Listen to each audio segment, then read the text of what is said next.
आशा की कहानियों में आप सभी का स्वागत है। अगर आपको मेरी कहानी अच्छी लगे तो प्लीज़ मेरे चैनल को लाइक, शेयर और सब्सक्राइब करें और कमेंट करना न भूलें। चलिए शुरू करते हैं आज की कहानी। लालची सास ननद।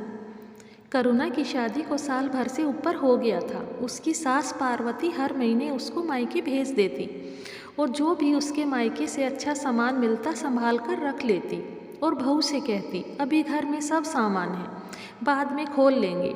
यहाँ तक कि उसका दहेज का सामान भी पैक ही रखा हुआ था। एक बार करुणा अपने मायके से आई।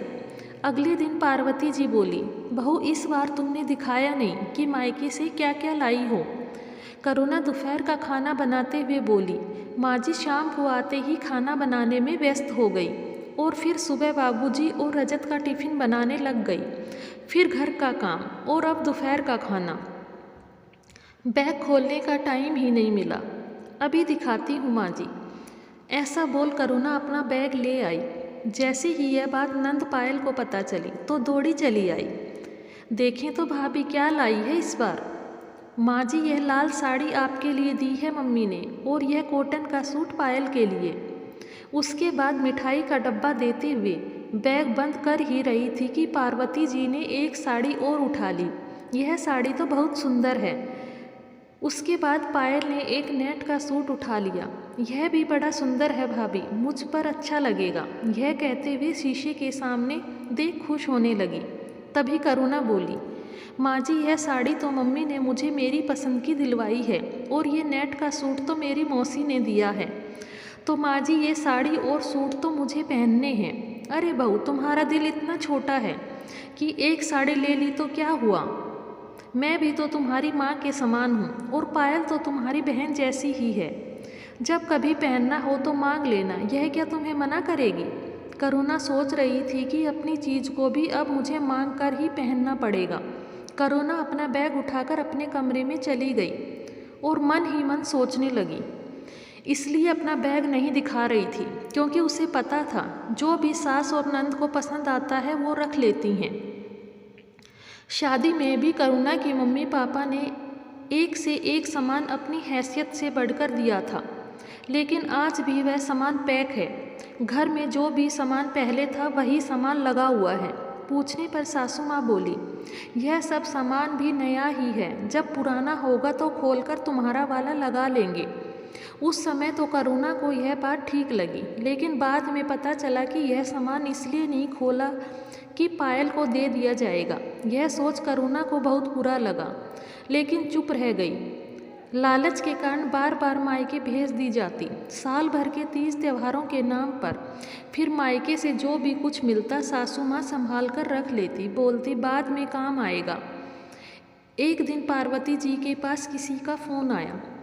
सासू माँ बोली, हाँ समधन जी, मैं पायल को लेकर आ जाऊंगी। करुणा यह सब सुन अचंभित थी कि मेरी मम्मी के अलावा और कौन समधन जी आ गई। करुणा यह सब सोच ही रही थी कि उसको सासू माँ की आवाज़ आ गई, बहू हम सब जरूरी काम से बाहर जा रहे हैं, आने में देर हो जाएगी, घर का ध्यान रखना, रात का खाना बनाकर रख लेना। ऐसा बोल सब घर से चले गए। करुणा खाना तैयार कर सबकी राह देखने लगी। रात के 9 बजे सभी हंसते हुए घर के अंदर दाखिल हुए। करुणा ने कहा, आप सब हाथ मुंह धोकर खाना खा लीजिए, खाना तैयार है। बहू मैं तो तुम्हें बताना ही भूल गई कि हम सब तो खाना खाकर आए हैं। ऐसा करो तुम खाना खा लो। करुणा को गुस्सा आया, लेकिन वह चुप रही। अरे बहू मैं तो तुम्हें बताना ही भूल गई कि पायल का रिश्ता पक्का हो गया। मेरी बिटिया को बहुत जोरदार परिवार मिला है, बड़ी किस्मत वाली है मेरी लाडो। लड़का मल्टीनेशनल कंपनी में नौकरी करता है, आज वहीं पर ही गए थे। पायल के ससुराल वालों ने आज पायल की पसंद की ज्वेलरी और कपड़े दिलवाए हैं, इसीलिए आज हमें बुलाया था। ऐसा बोल पार्वती जी अपने कमरे में चली गई। यह सुन करुणा को बहुत बुरा लगा। ये लोग मुझे कुछ क्यों नहीं बताते। मैं क्या इस घर की बहू नहीं हूँ? क्या मेरा साथ जाना क्या गलत था? ऐसा सोचते सोचते करुणा अपने कमरे में चली गई। कमरे में घुसते ही करुणा ने रजत से पूछा, यह क्या? मुझे किसी ने कुछ बताया क्यों नहीं? पायल की शादी पहले ही तय हो चुकी है। क्या मैं इस घर का हिस्सा नहीं हूँ? कोई बताए या ना बताए, आप तो बता सकते थे। अरे हमारी शादी से 2 महीने पहले ही रिश्ता पक्का हुआ था और शादी अब होगी, इसमें क्या परेशानी है? नहीं बताया तो शादी थोड़े ही हो गई है। यह सुनकर करुणा को गुस्सा आया और सोचा शादी के बाद भी जिन लड़कों को माता पिता का ही बनकर रहना होता है तो वे शादी ही क्यों करते हैं। अगले दिन पार्वती जी के पास उनकी भाभी का फ़ोन आया और वह अपनी बातों में मस्त थी, पर करुणा रसोई से सब बातें सुन रही थी। और जीजी कैसी चल रही है शादी की तैयारी? बस गोमती भाभी आपकी सिखाई सीख पर चल रही हूँ। बस ऐसे ही चलती रहोगी तो जीजी पता भी नहीं चलेगा कि बेटी की शादी कब हो गई। कुछ भी कहो भाभी, आपका मशवरा ज़ोरदार था।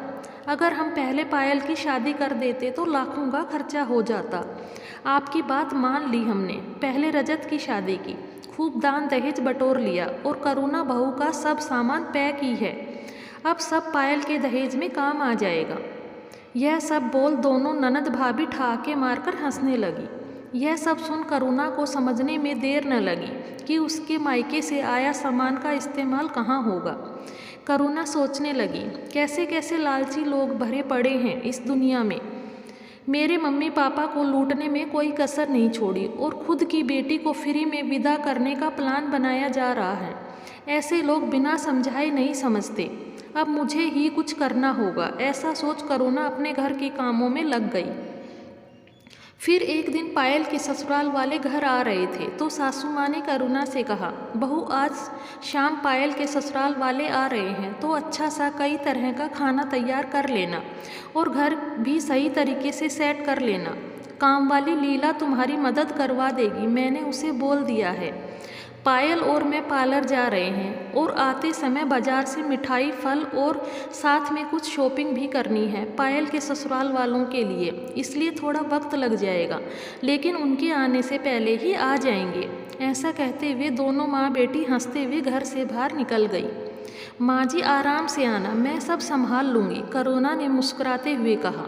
आज तो करुणा ने काम वाली लीला के साथ मिलकर घर की काया पलट ही कर दी और खाना भी तैयार कर लिया। बस कुछ देर बाद सासू माँ और पायल भी आ गई। घर में आते ही घर उनकी पहचान में ही नहीं आ रहा था। अरे बहू, यह तुमने सब नया सामान क्यों निकाल कर सेट कर दिया? गुस्से से पार्वती जी बोली। माँ जी, मुझे सफाई करते समय ध्यान आया कि पुराना सामान तो पुराना ही होता है, क्यों न मेरी शादी का सामान लगा दिया जाए। आखिरकार पायल के ससुराल वालों को भी तो पता चले इनका मायका कितना जोरदार है।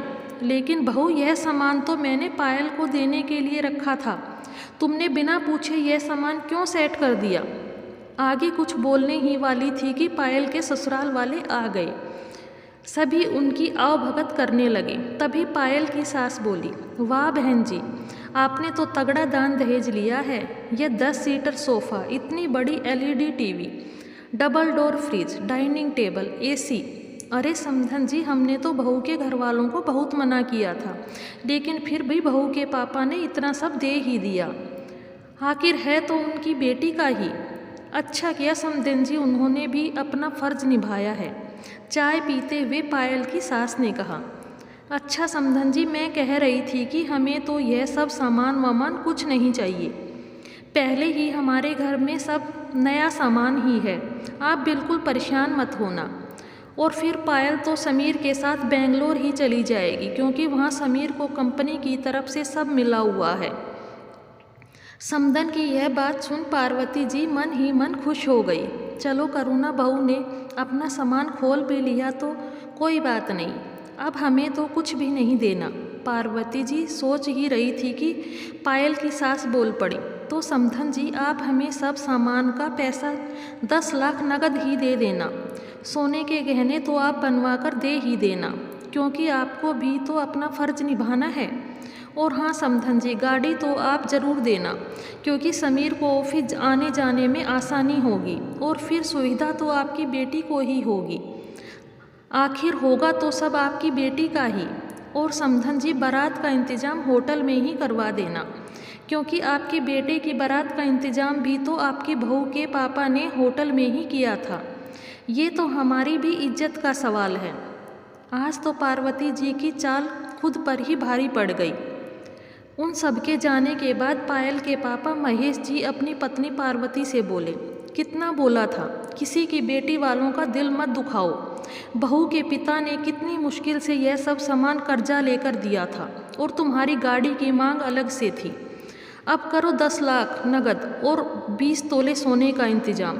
गुस्से से बोलते हुए महेश जी बाहर निकल गए।